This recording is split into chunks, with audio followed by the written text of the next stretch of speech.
If you've ever struggled with tendonitis or tendinopathy, this episode is for you. If you've had golfer's elbow, tennis elbow, Achilles tendonitis, jumper's knee, these are all conditions that we are going to call tendinopathies. And today I talk with Alex Nelson, who runs Training with Tendinopathy. You can find him at Training with Tendinopathy on Instagram. Alex is a fellow physical therapist. We got into the management of tendinopathies, which is essentially conditions that cause painful tendons. We talked about rehab. We talked about the frustrations of managing these conditions. We talked about where things have gone awry in the past for, both practitioners and patients struggling with these conditions. We really got into the intricacies of treatment and what it looks like to do treatment well. And we talked about our own rehab with these conditions. We also talked about other stuff like Packers football, being a father, training in general, and being an entrepreneur. It was a really good episode. I really appreciate you being here. You can follow Alex at Training with Tendinopathy on Instagram. You can follow me at Dr. Dave. That's Strength and Kindness on Instagram. Appreciate you being here. Hope you enjoyed this episode. I really had a great time talking to Alex. Thanks for being here. Like, all right. So as sometimes, Can what's you up? hear my, sorry, dude, can you hear my daughter yelling up there? No, but it's okay. So Now you might. Want me to yeah, ask him to go outside? no, that's all good. As long as Okay. like you don't have to go help your daughter with anything right now, I think you're okay. So, No, uh, okay, good. well, we can start there. But what we were just briefly touching on as we are starting this podcast was just like I was commending Alex because like Alex seems like I've known Alex and known Alex for like probably almost 2.5 to 3 years, right? And like Yeah. he just always had his priorities like straightened out from like a time management and what he was doing. Um, and we were both just kind of going back, and it's like uh he said, I'm consistent, and some of it's just like I just know like I need to get these things done, and like this is when I have the availability, and it's not perfect. It's literally like day to day. Okay, this is when I'm gonna go do this thing, right? And like talk about that because you're somebody who wants to train, you're a new dad, like you're a busy guy. What is like what are some of the things like becoming an adult, quote unquote, like has made you realize? Oh, dude, what a deep topic to start here. I love it. And yeah, I was tossing it back to Dave because honestly, over the years that we've known each other, like you've really inspired me a whole hell of a lot of that consistency and setting habits and scheduling and taking action because I mean, before starting training with tendinopathy, I was really just kind of go with the flow sort of guy. I didn't really schedule my week. I would look maybe like a day out in advance at max. My wife is really great at okay, looking ahead and and now with the business, you really have to be on top of it, especially being a dad. So yeah, man, I've really learned a lot from you, and I appreciate your kind words. And I was teasing you before we hit record here that I must give off a good illusion here that I have all the schedule down and I have it locked in place because I'm definitely still learning and still adjusting. But I was also telling you before we hit record that, man, my window of train and being a parent and hanging with friends and making sure I'm there for my clients, there's not that much time in between each of those activities and events in life. So if I don't schedule and if I don't get my stuff done in the window that's available, it's just not going to happen. So I think it's like actually been a really good motivating and driving factor for me.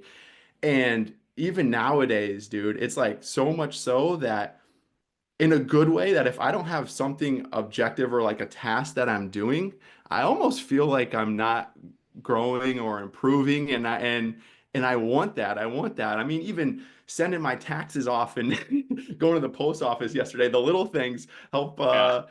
help me with the big events overall. So, yeah, man, I don't know if that's quite what you're looking for, but Well, no, I think it is, and it's funny. All right, because we're gonna get into tendinopathy. We're gonna get yeah. into like, and dude, I just think like physical fitness is such a great analogy for life too, what you mentioned, like the desire to like grow and improve is awesome, right? But there are also like negatives to that, right? Being like workaholic, I've had to like rein in my mind over and over again about like, hey, you don't need to be doing anything work related at after, honestly, like we're not doing brain surgeries. Like some scary stuff can happen. Like, I literally have, a few clients who have like tweaked their back at 7 o'clock at night. And it's like, they send you a message and I will help out. Right. But there's also an element of like, hey, people are going to have to manage some of this on their own. Right. And so that's setting Yeah. expectations and whatnot. But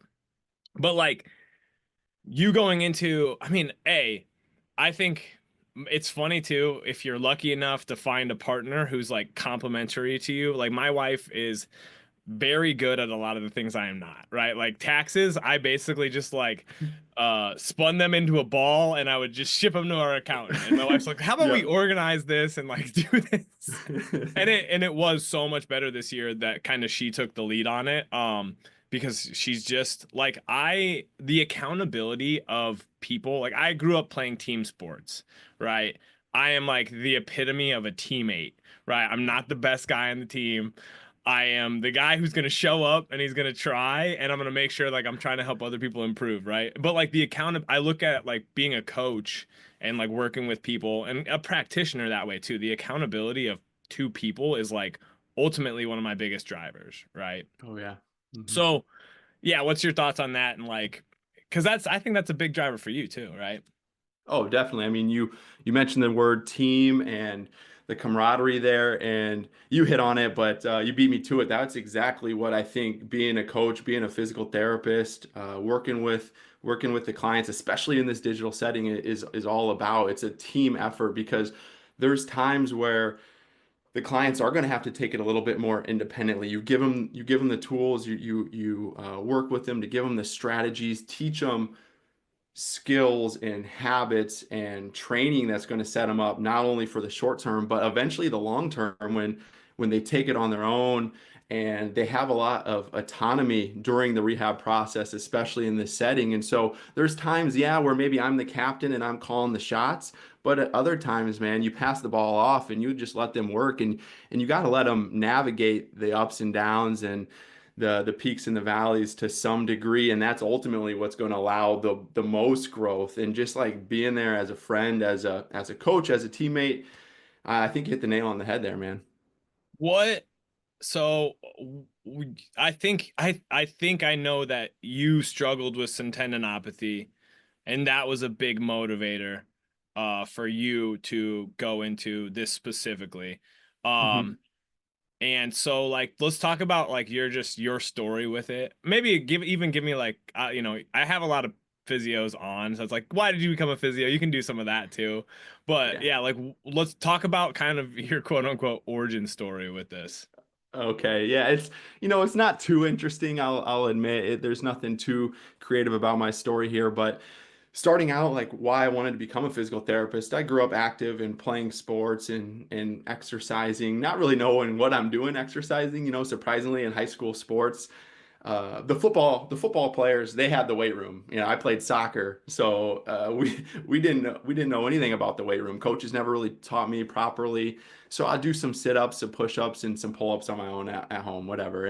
But I always loved training. I love movement, and I loved how the body adapted and responded to movement and exercise, not only physically but like just energy-wise and emotionally. So even at that young age, like I always found that fascinating, and I just loved how it made me feel, and I kind of wanted others to feel that same way. And so I went into physical therapy. I went to UIC, University of Illinois, Chicago, and during that time, I actually was always interested in tendinopathy in general and in particular. I think it was like the perfect storm of having some information out there that showed loading and progressive loading and movement was helpful. And I'm like, yes, like this is right up my alley. This is what I love to do. I love to help people with this. And if this is like really what helps them through the injury as well, not just from a overall, health and, Yeah. and lifestyle factor, but from the injury and pain, I'm like, okay, this is what I love.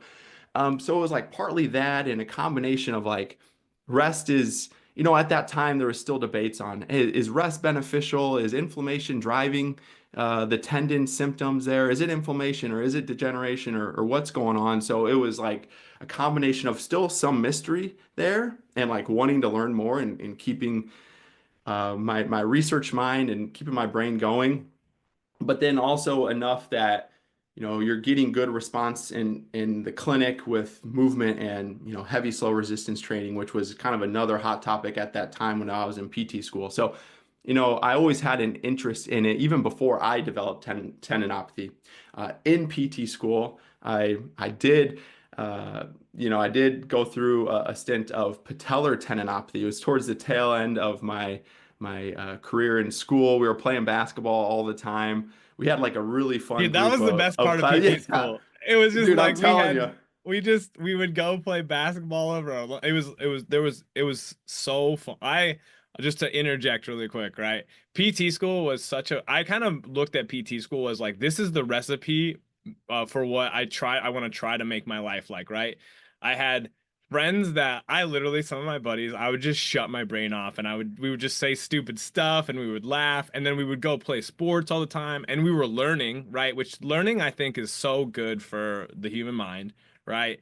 And then it was just like you had stuff to do, right? And being an adult, honestly, like getting off of that phase, I think there is like a dip where you're like, hey, you don't have like we literally had 20 people who wanted to go play sports on a regular basis, right? And it's like now where the hell do I find these people, right?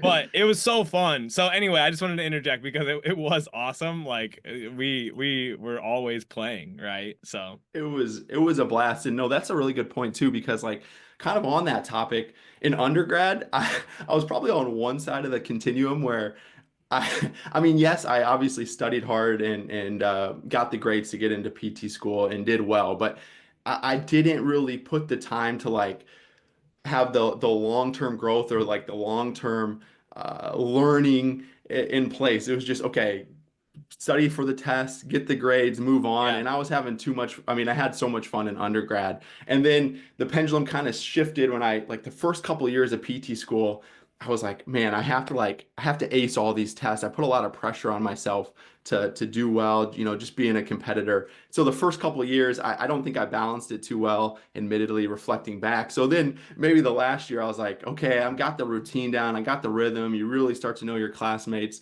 And so, yeah, then I let loose playing ball all the time. You're staying up too late studying. And then on the weekends, too, you finally get a little break of going out or whatever. So then you're not really recovering. And so, kind of all It that. was kind of bad because I was with I so I was like I was four-ish. I graduated my undergrad in 2010 and I started PT school in 2005 or 2015. So I was a Okay, I little didn't know older. I that. was the oldest person in my class, which I was only like 27, right? But I also like there's a lot of really smart people, like very Hmm. and I very smart in general, but like also people who like one of my buddies could look at a piece of information once and go take a test on it. And I was like, what? Like, and so basketball, like our first semester, we played basketball like every day, and it was legitimately a problem because like I should have gone and studied, Yeah, and yeah. I'm like, I'm They gonna play just a couple more glimpse at games. it. Yeah, right. Yeah.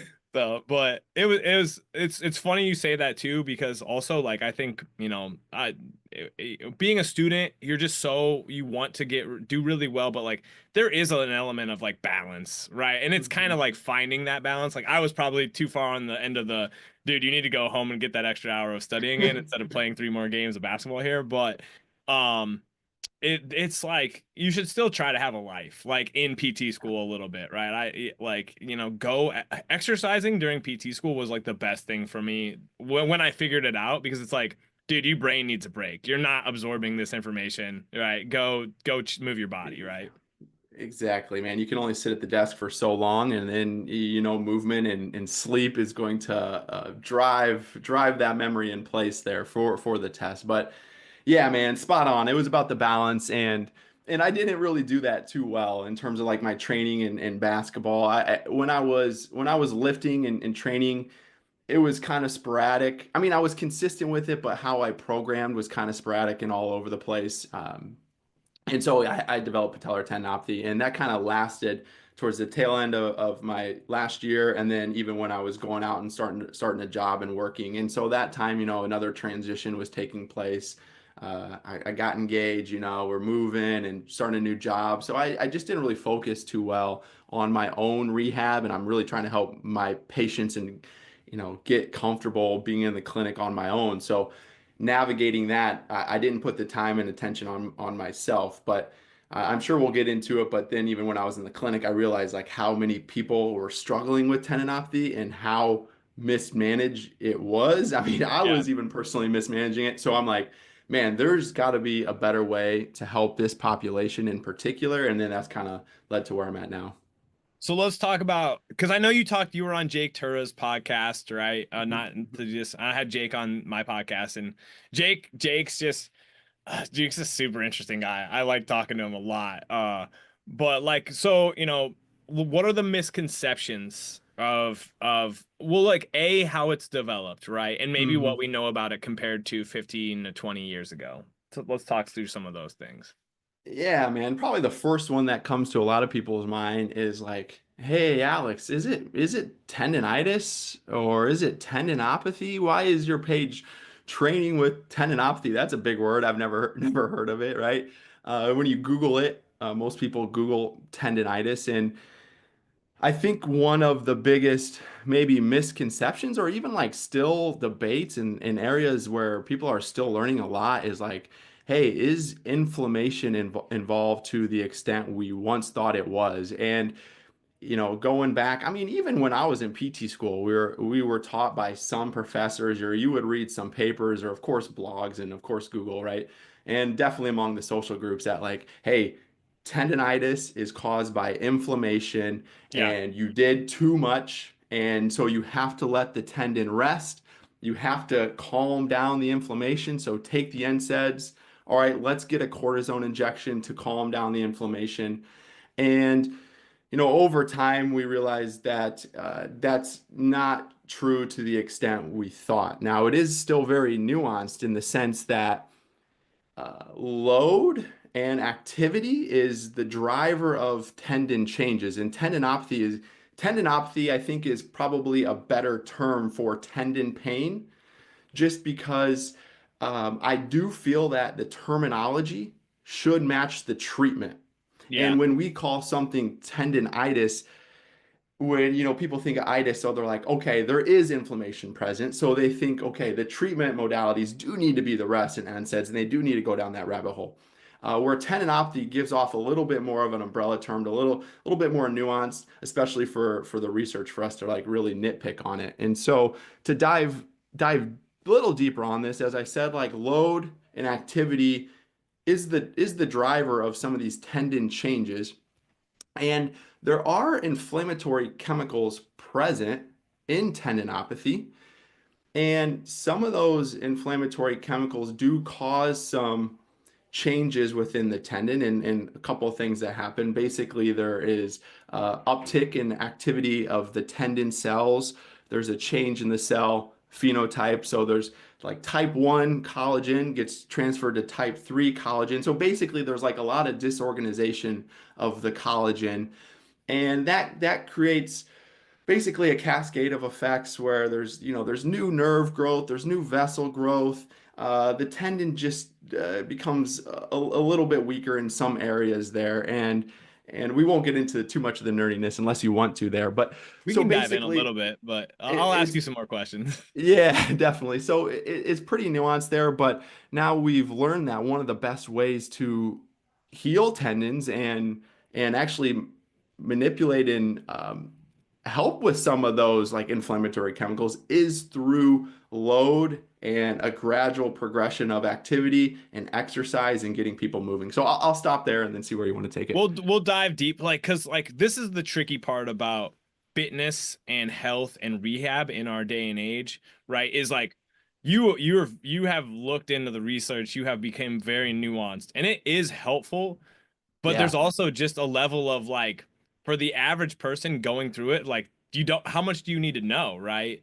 I And never explain that to my clients. Like I yeah, hardly ever explain the difference. Okay, there's this yeah. little inflammation here. Yeah, exactly. And it's okay like that because what I think is like one of the tricky parts about like the fitness and health space is like we people will get really lost. Man, after I had Jake Turro on my podcast, one guy messaged me about like just how we were talking really about kind of like graded exposure, right? And Yep. but then he was like, I'm taking all these other supplements and doing the XYZ, and I it kind of boiled down to because me and Jake kind of talked about a lot of the just the metabolic, precursors for people when they maybe rupture or and I also think like people are afraid or aware of like the really serious, scary things. Like my dad ruptured his Achilles when I was like 12 years old. And we were playing softball and I literally like remember like being right Wow. there and being like, damn, that was scary, right? And so Yeah, like man. that stays with you. And then when I've had, I've had Achilles tendinopathy multiple times in some degree and I'm like, "Ooh, shit, am I going to tear am I going to tear this, right?" So, but there's like, okay, well, do I need to be worrying about some inflammatory cytokines or do I just need to fricking be a bit more like what do I need to look back at what I've been doing and maybe what my overarching stress has been like as on myself, right? Um Mhm. and then I can like start to well, again, and this is where having a good rehab professional in your corner and looking at the process and being like, are we really doing right by people? Right. Like when we were just like, hey, just rest it for 12 weeks, right? How negative like let's talk about that. Like let's talk about just the because you're why I love training with tendinopathy is like and I just consuming your content was like, we're still gonna do everything else. Like if you have, rotator cuff tendinopathy, like you're still gonna hit your squats, right? You're still gonna deadlift. We're gonna work around this and work on it, right?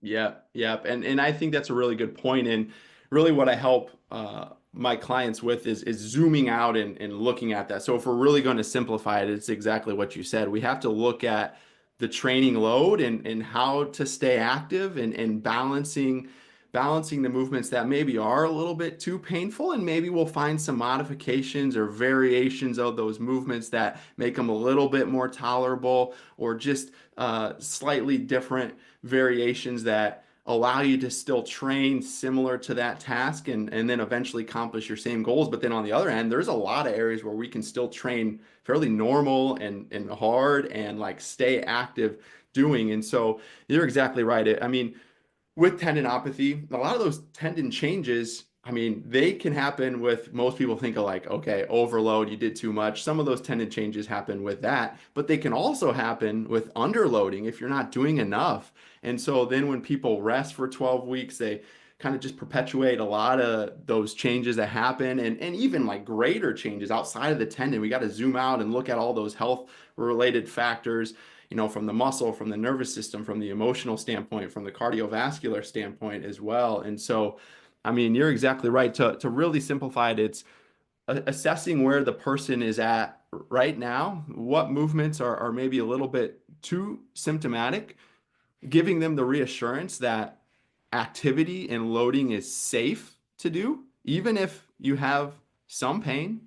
And it's not only safe, it's beneficial for you for the tendon and the muscle and all those other health factors that we just listed out. And ultimately, this is what's going to allow you to get back to your goals and even the shorter term, even if we're talking like even if it doesn't feel very short, like a 1 year time frame. But a lot of my clients, you and I were talking about, being a dad and raising kids and stuff. It's like, hey, not just now, but learn these skills for the long term because you can apply them for a lot of other injuries or a lot of other setbacks or ups and downs that you have over the course of your life and training career. I think that's probably one of the things. And I actually like I posted on this I think maybe yesterday and it's like we as a new therapist I felt like I had to alleviate and I think honestly like you can kind of alleviate symptoms quickly, right? But also like a lot of times the best thing to and this is the tricky part about like the subjectivity of the pain experience, a lot of it's like people just if they understand expectations and they understand and they're okay with the fact and this is also hard, like I'm gonna be honest, like Yeah, it's yeah. hard to be like hey, it's okay to have some pain because pain in our society is basically like the thing to be eradicated, right? And being like a young PT, I was like, oh man, this person, they're still at a 4 out of 10, after 3 treatments, right? Okay, like, but it really does boil down to like, and it doesn't mean, and this is also the hard part, doesn't mean that it can't start to feel better pretty fast, right? Yes. Especially if you start to like apply some load. Like, I mean, man, it's crazy because I really got back into playing basketball and playing tennis, and I was doing a lot. And I had just not prepped for those activities. And some of it's just like the only way to prep for those activities is to grade your exposure, right? Yep. But Yep. like when you're playing basketball, it's like kind of hard to be like, all right, I'm gonna play 5 minutes, and then you Like got you in PT school, right? yeah, You don't right. want you don't want to stop. Yeah, you don't want to stop, right? So, but and then I also part of it was just like learning to trust my body and like inside of a game, right? I would Yeah. literally start the game and I'd be like, "Ooh, this is a little bit in my own mind," and then it would calm down as like you kind of one of the things that I think is a really cool concept to understand is just like kind of allostasis, but like your body budget, right? Yeah. Like Okay. I like that phrase. it's actually from How Your Emotions Are Made, which is like one of my freaking most mind-blowing books. So I'll send you a copy. Yeah, I would love Um to read it. Yeah. so but it's basically like this is why warming up is useful, not because it's necessarily like it is useful to warm up, right? But like the first 5 to 10 minutes of exercising, right? Especially if you're going from being relatively sedentary to starting to move, your body is like, what the heck are we doing, right? Like Yeah. it's just trying to figure out what's going on. And so that's why you feel like your first sets of squats feel like garbage, right? That's why your like blood pressure is starting to come up. That's why you might feel a little bit flush, right? And learning that like, okay, I gotta get like into this game a little bit, and that's why you warm up and do some of this stuff. But then it was like, oh yeah, I'm okay. Like and it's kind of scary though, right? Like that's usually the biggest thing is like, ooh, is this bad? Is this bad or is this good, right? Yeah. I mean, that's an awesome point there and like concept in general. I mean, you can even relate that back to the early stages of rehab because Yeah. as you pointed out, there's lots of things we can do to help with pain in the short term. There you could list off maybe hundreds, right? That can Yeah. help with pain. And that's great. So it's a combination of, hearing the person and kind of listening to their story and a balance of letting them know that pain is safe to experience. They're going to be okay, but of course, like not dismissing what they're feeling in the moment because it is scary. There's a lot of uncertainty now and looking forward that they're ever going to get back to doing what they're going to do. But then once that's balanced appropriately, and in particular with the graded exposure concept that you said, I think that's really kind of the secret sauce to eventually get back to their goals. Because no matter how low, and I try to talk to my clients about this as well, like no matter how low pain is at each of these stages, when you move to the next phase, it's almost guaranteed that you're going to have a little bit of uptick in symptoms, or there's going to be your Yeah. body's going to be figuring out, it's going to be adjusting, whether like purely physical or right, the slightly fear avoidant or just uncertain of like, hey, am I going to damage something? So like this always almost every single time is really challenging for example, like a lot of my runners with hamstring tendinopathy. Okay, Yeah. we can get back. Let's just say the gym is no pain whatsoever anymore. We've Yeah. done all the things. And then when we start running, it's always a little bit um, scary for them because we start running and they may have a little bit of change in their symptoms. Like it may start again. They're like, am I back at square one? But your body Yeah. has to figure out that next stage. And so then, okay, then you can run 2 miles. But then once you figure out that next stage of the 10-mile run, your body Yeah. has to adjust to that as well. So it's Yeah. kind of like each of the step, there's graded exposure along the way. Dude, I have a client who's awesome, love her to death. Hamstring, feeling good in the gym. Yep. Running, Yep. scary, right? Yep. And it's like so because I think it's not that everything you do is a completely unique stimulus, but like running is a unique stimulus compared to doing a slow, heavy-ish RDL, right? Both are Yeah. good, right? Like, and some of these things, like sprinting is a non-replicable experience, right? Yeah. Sprinting Yeah. hard, like Yeah. there's nothing else you can do to create that stimulus, right? So, what does that mean? Well, it means gradual exposure to sprinting, right? Um, did you yeah, like oh man, I love that so much. And like you're you are helping people. Yes, this is the biopsychosocial model, and this is why it's so important. It's like you're with your planning, with your communication, with what you're doing, you're both helping the physical, but you're also helping with the cognitive and the social aspects of this stuff, well, too, right? And that's some of the things that I think don't get. I think that's where the virtual model or the hybrid model can like Mhm. really freaking impact because you get to like coach somebody, right? And that's pretty powerful. Oh yeah, man. It's really that's something that surprised me over these years is just how connected you can become as like going back to that team aspect, right?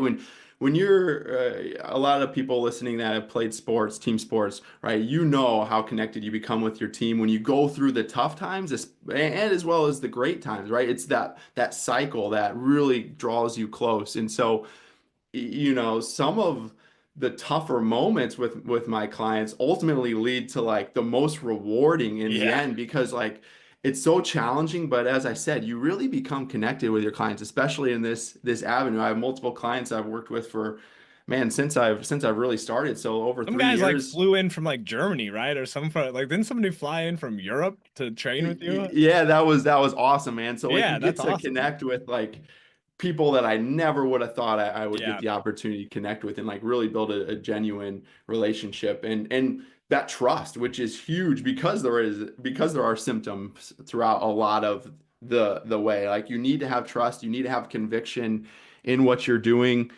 because man, you talk about the emotional challenges of it as well. So you got to have conviction and belief in what you're doing to really kind of overcome this, especially with people with like real chronic symptoms. Well, and it's a very much a man. I've had a few people who like they sign up, they're working together. Like we have an understanding of their problems, but they'll have like I kind of almost hate the term flare up because it's kind of just Yeah, me shifted. too, actually. Like Yep. I'm just like, oh, do we have to call it that? Because it's just when you give human like concept creep is such an interesting thing, right? Like, Yeah. are you like I I want to always like give people the benefit of the doubt, but like part of it is like you can't like feed into your misery too much, Yes. right? Like you have to be kind and compassionate to yourself, but like this is just a wave that we're working through. Like that's why I love that analogy, right? But I've had people sign up and like tweak their back like week one.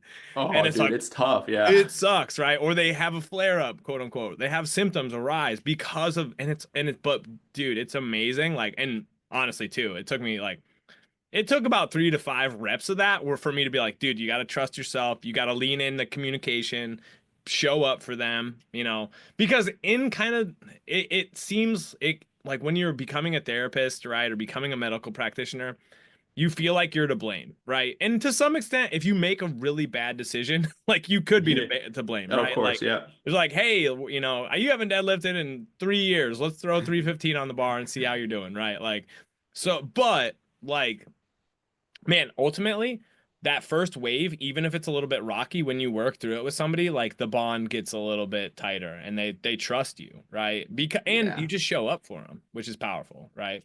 Yeah, it definitely, man. It takes a emotional toll on myself as Dude, well yeah, because I've like had, I'm in the game, man. Like I really yeah. care about everyone I'm working with, and I like also truly believe the people that I'm working with. If I tell them something like, "Hey, I think you're gonna get better," like I truly believe that. I'm not Yeah, just trying to like be yeah, too much of a cheerleader for you. At times, of course, I'm gonna cheer you on, but like I truly believe you're gonna get better. And so it's tough when it's like, ah, man, when they have a flare up, right? And I yeah. kind of right, it's that balance of normalizing that. And you brought up the term, what you said, body budget, like kind of Called like balancing. yeah, she calls it I think it's somewhat, but it's basically we can get into some of this too.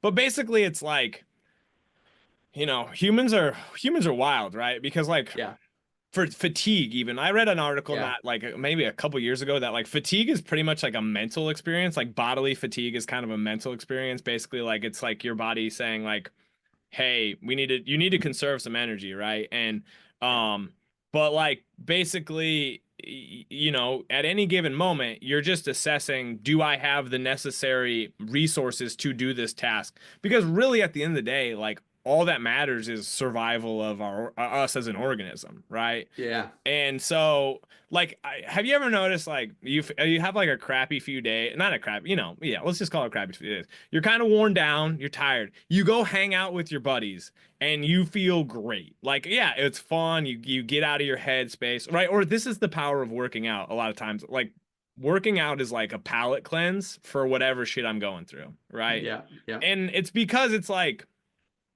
it's biopsychosocial, right? Yeah, maybe exercise is hard physically, but mentally it feels you love it, right? And you're excited about it, right? And so what you're basically doing is it's just, well, the other big piece of this is that our brain is just predicting the future based on what is happening around us, right? And so like, is there a mismatch, right? And if there's a giant mismatch, she also, and other people say this too, like the things we term as stress hormones are really just energy deficit hormones. They're just trying to bring you up to what you need, right? And yes, that is stress in some way, shape, or form, right? But yeah, that's basically allostasis in a nutshell, right? I'm not the best explainer of that, but yeah. No, that I mean that makes total sense to me, and that's actually how I explain it a lot with a couple of my clients recently. We were talking about tendon rehab and training in general is an investment in a lot of ways, right? So I Yeah. kind of use the metaphor of like tendon rehab is like the stock market or the investments that you're going to make. And going back to the body budget and allostasis and the cyclic nature, you can only go up for so long, right? Yeah. Of course, like people oftentimes know, progress is not linear. But when you kind of view it and think about it, there's a couple people that, they were talking about their investments, and I'm like, okay, well, hey, the stock market, the faster it goes up, the faster it comes down, right? And then you have Yeah. to kind of consolidate for a little while. So you can't go up forever. There's going to be some period of time where you go up and you kind of get this jubilation like, "Oh my gosh, I'm back running again." But then it's going to be very normal, right? Flare up. There's going to be Yeah. some normal changes in where you're at as your body tries to adjust to the fatigue, the recovery, just in general. And you're going to have to come back down a little bit, and you're going to have to consolidate at a certain period of time. And this is where I think where all the money is made, literally Yeah. and figuratively in this talk here, because like if people then in this period of time where they come back off the highs just a little bit, they can stay consistent, they can keep working when maybe they feel like the progress is slowed a little bit, keep Yeah. training through that. That's really what propels you to go to that next level. And so Yeah. that happens again at each stage, the strength training phase, the plyo phase, the return to sport phase. So yeah. Yeah. No, I think so. You even just saying like, that phasic approach, I think is also, what strength training, controlled, heavy motion, right? And it doesn't mean you're not doing all those things at those different stages, right? Plyometric, Yeah. faster, right? Like, because this is maybe a good segue to this, because I love that you mentioned that, because I've been trying to think about how to segue it in. But like tendons, every tissue is unique. Like a bone is a unique tissue, right? Yeah. Yeah. And they all respond to load differently, right? But like tendons are different, right? They're really unique. Like, so, like, just give like your fifth grade type of explanation, if you will. I'm putting you on the spot here, No, of that's good. like Yeah. the difference between tendon and muscle, right? Or tendon and bone, or tendon and ligament, maybe. And why that phasic approach that you just kind of mentioned there, and you're still like training all these aspects, on to some extent, right? But the progression is oriented that way. Yeah. So this will be a little reductionist here, but tendons essentially connect muscle to bone, and they're more passive than muscle, meaning they're going to respond essentially to the forces that are placed on the muscle, because what the tendon is going to do is going to store and release energy to allow you to perform the task at hand.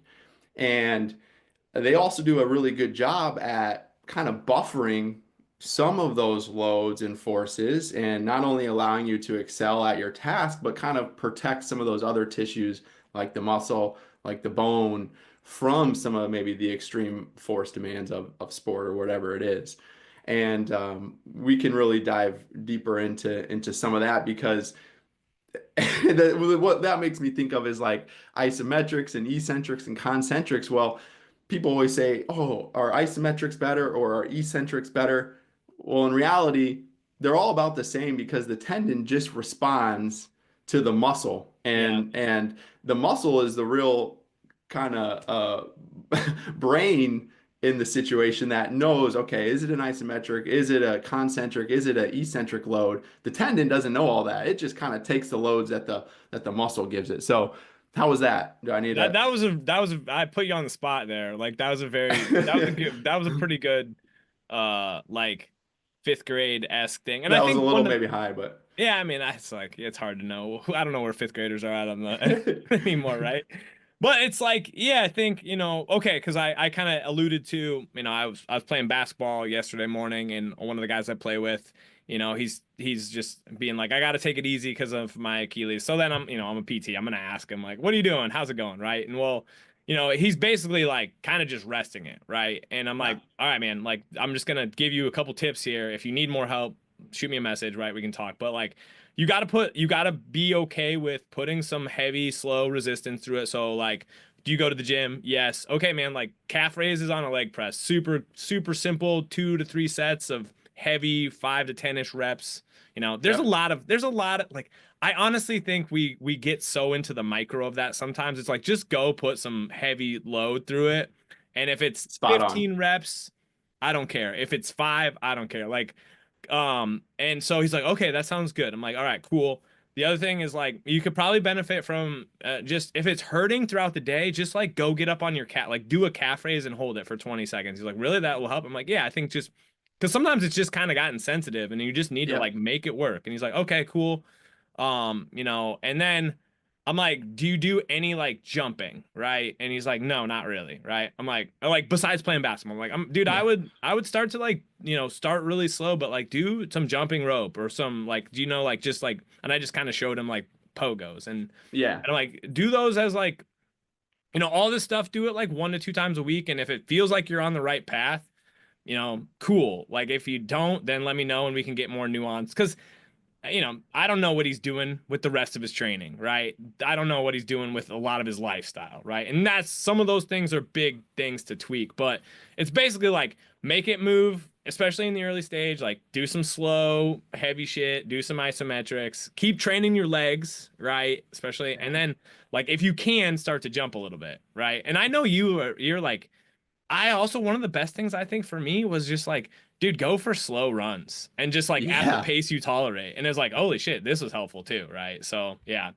I don't know. Grade Yes. that. Grade that, Alex. How was that? Honestly, A plus, especially without, right? Because I mean, we oftentimes make the evaluation a little bit more complex than it needs to be as well. I really think this was not my quote. Someone said it and I liked it. I think it was actually an ortho doctor way back. I read it and he said something like, if you really listen to the patient during the eval, they'll tell you what's wrong. Yeah, But if you actually truly listen to them, they'll tell you how to treat them as well. exactly. And I think we had that too. And I was like, no, that can't be the truth. But it's like, it is so much of it, right? it's so much of it. But then at the same time, like to your point, man, we don't need to make it very complicated. I mean, in situations, of course, like we can really dive in and talk about all the variables that come into play. But I mean, especially for that person there, if they need to hit those big rocks, and if they're Yeah. not doing that, then maybe some of the other things don't matter quite as much. But once you get those big rocks in, then you can really start to manipulate some of the other variables as well. So let's talk about this thing that maybe scares me, maybe not the most in the world, but that does scare me a lot is just Achilles tendon ruptures, Oh right? yeah. What you don't have to you're a prudent guy, so you don't have to be like this is when I see that these happen, right? But like because that's what happens is like somebody does it the 49ers, I think he was a linebacker who did it like 2 years ago. Yeah. Right. And everybody's like, oh, well, like, it's like, we could figure this out. Anytime there's a big major sports injury, like a bunch of people talk about, well, how do you prevent it? Right. But like, what are your blocks that like you would be basically be like, what maybe contributes to this type of thing? Right. To the rupture, it like specifically To a ruptures rupture. or Yes. Yeah, because I was thinking of McCaffrey, right? He just had the tendinopathy. He I'm surprised he had didn't hit. bilateral. Yeah, I just I'm think he surprised just he didn't hit does. me up. I think because Yeah, I'm a no, he Packer should. fan. Dude, I know, right? Just try to get him to Green Bay. But Yeah, I almost look at him and like, dude, I don't know the context. So like this is just right. conjecture, right? But like I almost feel like that guy just trains too much. Like Dude, he's he's his an animal. I've watched some of his training, man. yeah, Yeah. it's Yeah, awesome, he but that's part of kind of the hard part about like being like the hardest worker in the room type of mentality type of thing is sometimes like you're just like you need to just rest a little bit, right? Or just Yeah, his pull it back workload is 20%, insane. right? Yeah, I agree. I mean, well, I don't not that I know that much about his But story, also but I'm okay with him not playing because it's I think it's good for the yeah. Packers, right? Yeah, man. But oh, in terms of ruptures, that's definitely a really deep topic as well because there's a lot that goes into it, and I will maybe give some confidence to some people out there that like, hey, if you're having Achilles symptoms, if you have Achilles tendinopathy, there's a high likelihood that you're not going to rupture your Achilles tendon. Uh, so even though like a lot of these football players, and it seems like it's been more frequent as of late, uh, the amount of times it happens is fairly low still. Now, I will say though that the people that do rupture, it's clear that they do have more degeneration in their tendon. Like they did have more chronic tendon changes that have been going on for a long time. And unfortunately, a lot of those people just don't necessarily know it's there. I mean, there's a lot of Yeah. factors that go into play, genetics, training, lifestyle, the loads, and just like kind of that unfortunate position that they were in at that given time. So I mean, how was that? I That don't was know if I good. got deep Yeah, enough, man, because it's I'm asking you to open a Pandora's box. I think the reassuring piece of it is a lot of times because it's kind of the wild thing is like, I kind of said this to the guy I was talking because I think there is that uh that like fear in the back of a lot of people's minds is when they're starting to experience some tendinopathy type of stuff. It's like, ooh, am I gonna tear something, right? And a lot of yeah, times it's like actually, if you're experiencing like symptoms and pain, like it's actually it's kind of good that you're catching it and you can start to yeah, work on it, right?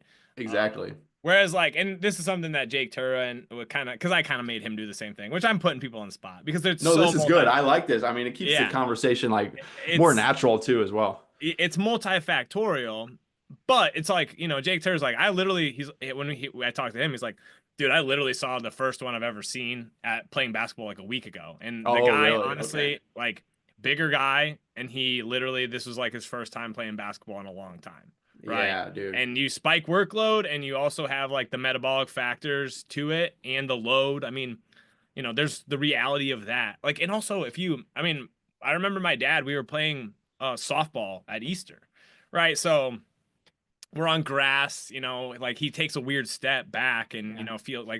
feels like somebody kicked him in the back of the leg type of thing, right? It's like, okay, Yeah.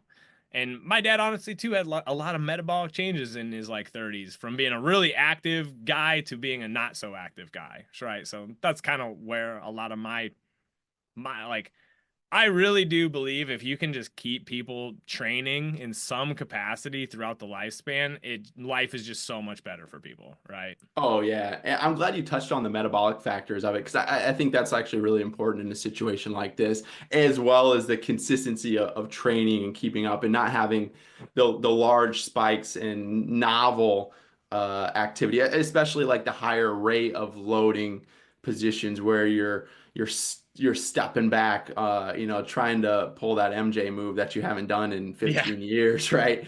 Or trying to run up the slide to chase your kid and you're on that slope and you're putting an ankle in just a more of a tough position for the Achilles if it's not prepared for the demands of that and the rates of those loads. Yeah. I've seen it, man. I've seen it in yeah, just honestly the sedentary population as well, I think comorbidities are a big factor there. Where then maybe some the athletes, there's a little bit other factors going on. Well, I want to be respectful of your time as a dad and a professional, but I'm gonna ask you two quick questions. So, Oh yeah, I'm good on time, man. I appreciate it. what's been the funnest part of fatherhood so far for you? Oh, oh man, honestly, the watching my daughter develop and learn and grow has just been, it blows my mind every single day, the amount that she learns, the new word that she picks up that I have no idea how she learned that, or just like the little, like here's an example, doing the dishes. We put away the dishes together. She loves it, and we're like, hey, is this a fork or a spoon or whatever? And she loves doing that. And then I said, okay, will you put the dishwasher door back up for me, please? And just me, like, because it's, when you open it, it's on the floor. I just, out of habit, I always use my foot to kind of hook it up and lift it up to my hand so that I can shut it. I don't bend down and pick it up. And so I go, hey, will you shut the door? And she tries to use her foot to That's like awesome. kick it up in the air. And I'm like, what are you doing? I was like, oh wait, you're watching me. So like everything Yeah. that you just don't even realize, they are watching you, man. But it's so special. I could go on and on about it, seriously, because Yeah, I it's just love it. dude, I think there's a lot of factors like that like make me because it's hard, but it's awesome. And like you got to Oh yeah. balance stuff. You got to, I'm a big proponent of like you got to maintain like when you get married, you got to maintain like some amount of like this is who I am as an individual, right? When you become Yeah. a parent, I think you got to be maintain some of that as well. But it really there's just like I mean, my little guy's only 5 months old, and but he's just a sponge already.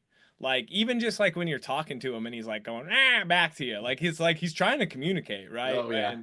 And then so, but and I this is also like the biggest thing I think about all the time. It's like it's people just model behavior, right? So I mean, Hmm. and that's where I think a lot of stuff falls flat when it's just words and stuff. And Yeah. but like you alluded to, and I appreciate this. Like I am not great at much, but I will be consistent. I Heck will yeah. show Heck up yeah. and I You will are, try, man. right? And that's what I think a lot of it is as a parent, because you're gonna screw up. You're gonna get. I mean, I don't know, dude. You seem like you're so calm and like nice. Like I don't know if you've ever had like blew a fuse ever in your life, but like Oh man, you, that's very nice of you. you're gonna But lose oh, your you have those patience. moments. I gotta let Yeah. it out on those deadlifts or something too, Yeah, right? yeah, that's the other dude. That's the other route, and the importance of like a physical pursuit is, I think it. There's a lot of really kind, nice people out there. It's like you need to learn how to let out some physical aggression, and I don't think there's a better way. Jujitsu's one way, but Yeah. jujitsu's freaking hard. Like, Whew, and I've never done it, but I dude, have some clients it's that do it, and I know it's people who it's tough. like you would never think they were gonna be like a jujitsu like, but they're badasses, right? And Yeah, that's they're sick. they're like, it's where they let out their aggression. I think lifting weights is one way to do it. I think running, you gotta go, and that's another thing from that book, How Emotions Are Made. It's like it's basically that the I think you'll really enjoy it, so I'm gonna make sure you get a copy here. But like it's our premise has been that like we create emotions are like have a fingerprint, right? Yeah. And that you just everybody expresses sadness the same way, and it's like, well, that just doesn't make any sense. Like like what makes me sad is not going to be what makes my wife sad, right? And Yeah. so what it really is understanding like your brain is just taking in the environment, and it's like you're just learning all this stuff. I think it's just all learned, right? And so I read that book shortly after our son was born, and it's like, damn, like this is helpful for training. It's helpful for parenting because we're just learning, right? And like that's the pros and cons of all this stuff. Like social media is training people to think very black and white, to have very short attention spans, and to honestly be kind of afraid of everything, right? Yeah. Oh my gosh, I know. I And know. so it's both like, okay, I understand that now. I've developed an awareness. Now, how do I manage it? Right. And some of that's like, well, consume less or only consume stuff that kind of helps you. Like my feed, dude, is just memes and stuff that is educational. Like it's really all it is. Right. And I think so it's the same thing with like our kid. It's like, they're just watching and they're gonna take it in and they're a sponge and they're gonna kick the door up because that's what they see you do, right? And that's why I think having these, I also really just, I don't want to make it look like exercise is a chore. So, and I don't want to like alienate them into thinking like they need to do it my way, but I do want them to see that like this helps me, and you should explore your own avenues as well. And that's a big thing I think about a lot from a parenting perspective. Oh yeah, that's something I It's been, I think, super rewarding to model to my daughter as well because, in the mornings we'll work out together and it's amazing what she picks up there as well. But I try to create a fun environment. Of course, I have Yeah. to like, deadlift to wheels on the bus and stuff like that a lot of times. So you're Yeah. not going to be hitting any PRs, but still, it's like she's on my back with push-ups and she sees the push-up rings, and she wants to get them out and she's just kind of like cranking out some weird movements on them and it's fun and we're counting it off and she asked me to pick up a 10-pound dumbbell the other day, so I'm like helping her just like lift it off the ground and she was like even she's a little over a year and a half and she was just so proud of herself for just picking Dude. up a dumbbell off the floor that well, I was honestly impressed with as well, but Yeah. like, but Yeah. still, it's so cool, and like, hopefully those values then stick with them for throughout their life. Well, you brought up something too. It's like, the first it's kind of normalized and like my gyms in my garage, right? I've made it very convenient and easy, and I get other people don't have those same opportunities. So, but I would encourage you to like try to make it as doable as you can, right? And some of that Yeah, in the training world, in the tendinopathy, in the pain and rehab, it's like if you can deadlift a PR to wheels on the bus, like when your actual deadlift song comes on, like you're gonna be good, right? And I think a lot of times it's like train to train train to be like resilient, meaning like, hey, if you don't have your knee sleeves, go squat anyway, go right? do it. And like if so one of the things like I don't get me wrong, like if you I just go out the door and I run. Like I don't do any warm-ups or anything Yeah, like yeah, that. And I'm just like, well, the first 5 minutes of this are gonna feel like shit. Right. But like it also just lets me know it's like, okay, you can handle if you just had to get on your, horse and go run, like you could, right? And I think you got to build up to that, obviously, but I do think that's a big piece of this. Like the purpose of training is to make us less fragile and more resilient, and people find ways to make themselves not that way because of ritual or routine or perfection, right? So it's like I'm not saying it's easy to put that down, but I'm like go find ways to make it like just cognitively challenging a little bit. Or if you're not having like I think this is probably my takeaway the last year. I've finally just really learned to talk to myself more kindly when I train, which is ironic hmm because my name's Train the Kindness. But like I would get frustrated, be like, you're not having a good day, and then I would, the rest of the session would be crap. And now it's like, oh, okay, you're not having a great, clean day. Cool. And then I would go have a better bench press session, or just being like, I did the workout. That's really all that matters, right? Yeah, you're still out there getting it done. That's the biggest thing I've learned throughout just being a father and just balancing life as it's changed over time is like back in the day, especially when I was competing in powerlifting, again, I was not super competitive, but dude, I would put so much emphasis in competition on myself like, hey, I had to hit this number of back off sets and this many sets per week of whatever exercise. And like now my training has molded quite a bit and I really shoot for like the minimum effective dose or just doing what I can on that day. And actually, like I'm so surprised. I mean, I do like one deadlift set a week. I do one working set a week. That's it. And if I wanted to, I could get fairly close. I'm grateful to say I could get fairly close to my old PRs right now, just only doing one set of deadlifts a week. So it doesn't take a whole lot to keep you robust, keep you moving, and just have the freedom to move. So that's It's that taking a lot of work, but I'm happy to say that yeah, That's a it's good been a big thing. change. Also, just learning that, like, I mean, I'm a big fan of Jim Wendler, and I mean, I think like it really is just if you're, I do think people can make a tremendous amount of progress when they just orient towards the long term and like let Hmm. the wins stack up and like look where you're at from 6 months ago, like, and it kind of is that orientation, which is kind of hard to do, right? It's It's like, ah, hard. shit, my bench press is only 275, but like, oh yeah, well, like actually 6 months ago you were at 255, right? So 20 pounds or even 10 pounds over the course of 6 months on some of these movements is pretty good for a lot of people. And we often don't realize how much we're spinning our wheels when we're trying to make it happen faster, right? Yep. And that's the tricky part, right? Um, And like something I realized kind of recently, and I've probably always known this, and a lot of probably other people have thought about this more frequently, but I think it was just like kind of a mindset shift for me because I had a client recently who reached back out after working together, and he doesn't have pain anymore, but he wants to work together because he needs that accountability. He's like, hey, when I was going through tendon rehab and I was still like quote unquote rehabbing, he was kind of towards the end stage, but he's like, that was when I was like in the best shape of my life. And so it's very hard, but like enjoying the journey and where you're at, even if you're still having some aches and pains, even if you're having some of the challenges and you have the end goals and you're not necessarily quite there, but like you're doing it, like you're probably doing a whole hell of a lot more than maybe you are going to be doing down the road when you don't have pain, if that makes sense. Because other life Dude, things will come up and this and yeah. that. So like tendon rehab and rehab in general, I think gives a lot of motivation and energy to like really improve yourself on so many ways, not just from the tendon standpoint. Well, like it is the process, right? And when people trust the process, usually good things happen. But when you orient around outcomes, a lot of times you just force it, right? Yeah, The yeah, one thing that like the people kept saying about Cooper Flag, when I was watching the Cooper Flag's like the really good Duke basketball player. He's probably gonna get drafted #1. I don't know if you watched the tournament at all, but like Cooper yeah. Flag, they're like his best attribute is that he just plays within himself. He doesn't force stuff.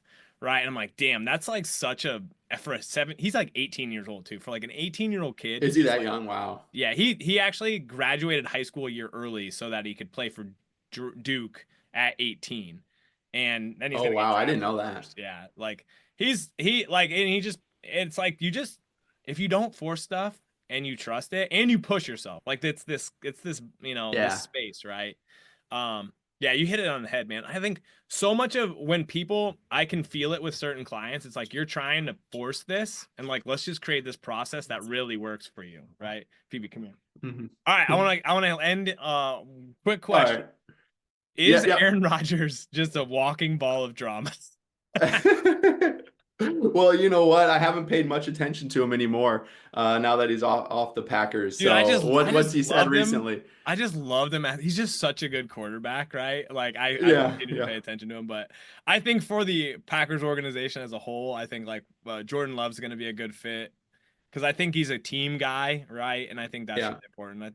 I think the Packers are going to have a good year this year. I'm feeling it. So I don't know. What's your gut instinct? You know what? I don't pay attention as much until we get closer to the fantasy draft, and that's really when I start to look. I'll admit I Dude, that's okay. kind of out of the game right now, but yeah, Aaron Rodgers, dude, I'd always draft him in fantasy. Him and Devontae Adams got me a few championships There you in go. fantasy itself, but yeah, man, I'm hoping for a good year. I like Love. I like he does have like a good team spirit. Seems like he's like fits well within the dynamic. So. Yeah. The NFC North has turned into a, well, we'll see how the Lions are, but it's turned into a freaking tough conference, man. It's So, good teams. Yeah, man. It's fun to watch. So, all right, man. I appreciate you. Where can people find you? yeah, thanks so much for having me on, man. I love the conversations and I love all the work that you put out. But yeah, you can find me at Training with Tendinopathy. Basically, Instagram is the only place that I am active in social and networking. You can email me as well at twt.nelson@gmail.com, but I'm pretty slow with emails. So just shoot me a DM on Instagram. The guy answers DMs fast, and he'd love to help you with tendinopathy. I appreciate you, man. We'll have to. I'll be in. I think we're coming to Chicago. Maybe we'll have to link up. So have a play date, but it'll Oh, be we'll cool. get a training session in. That'd be Dude, fun. that'd be sick. Yeah, I'll just have you show me up and do some good stuff here. The Bluey theme song is gonna be my deadlift. Yeah, you'll be ready to go with that. Teach me how to clean. I'm still working on it myself. It's never ending game. All right, Yeah, I buddy. know, right? Appreciate All you. right, peace out, man. Have a great Peace. day. You too.